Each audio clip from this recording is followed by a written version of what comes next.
মাত্র 1 মিনিটে জানুন এক অবিশ্বাস্য রহস্য। শুরু হচ্ছে 1 মিনিটে এক রহস্য। আপনি কি জানেন পৃথিবীর এমন একটি বিগ্রহ রয়েছে যার দেহ কয়েক বছর পর পর বদলে যায়, কিন্তু বিশ্বাস করা হয় তার প্রাণ কখনো বদলায় না। এই রহস্য লুকিয়ে আছে জগন্নাথ দেবের মন্দিরে।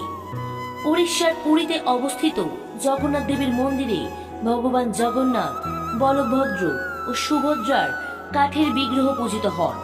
নির্দিষ্ট বছর অন্তর যখন আষাঢ় মাসে 2টি পূর্ণিমা পড়ে তখন অনুষ্ঠিত হয় নবকলেবর। এই সময় বিশেষ নিয়মে নির্বাচিত পবিত্র নিম গাছ বা দারু গাছ দিয়ে নতুন বিগ্রহ নির্মাণ করা হয়। সবচেয়ে রহস্যময় অংশ হল ব্রহ্ম পরিবর্তন। গভীর রাতে সম্পূর্ণ গোপনীয়তার মধ্যে পুরনো বিগ্রহ থেকে এক পবিত্র তত্ত্ব নতুন বিগ্রহে স্থানান্তর করা হয়। এই আচার কিভাবে সম্পন্ন হয় সেই বিষয়ে মন্দিরের ঐতিহ্যগত গোপনীয়তা আজও রক্ষা করা হয়। কাঠের দেহ বদলায়, কিন্তু ভক্তদের বিশ্বাস দেবত্ব চিরন্তন।